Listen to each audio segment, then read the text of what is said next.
Good morning. I'm looking forward to doing these devotions with you this week. And this week we're going to be talking about withstanding the storms of life. How do we withstand when storms come against us, when circumstances, emotions, people, things that are happening beyond our control, when they're coming against us? How do we get through these?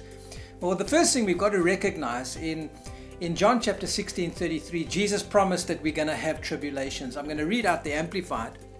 It says, "I've told you these things so that in me you may have perfect peace and confidence. In the world you will have tribulations and trials and distress and frustration, but be of good cheer. Take courage, be confident, certain and undaunted, for I have overcome the world. I have deprived it of power to harm you and have conquered it for you."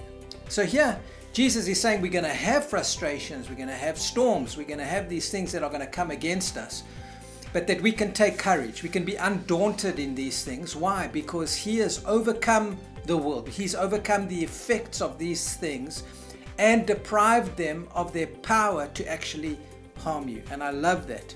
You know, my concept of God, my view of God when I'm going through trials will be the primary thing that I focus on.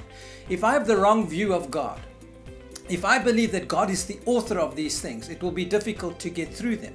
If I believe that God is the one trying to put me through things to grow my character or to test me in some way, then I'm never going to be able to trust Him because I believe that He's the author of it.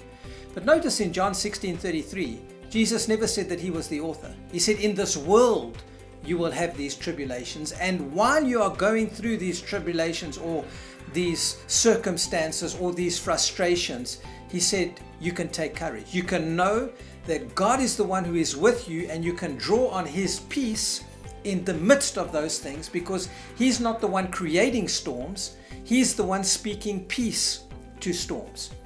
And the Bible says that as Christ is, so are you. When you're in the midst of a storm, the first thing that you need to do is go to God as the source of your peace. Get peace in your heart, knowing that He's not the author of these things. But it's having peace in your heart, knowing that as you take courage in Him and draw on His peace, that's what's going to lead you through. Always remember, you are highly favored and deeply loved of God.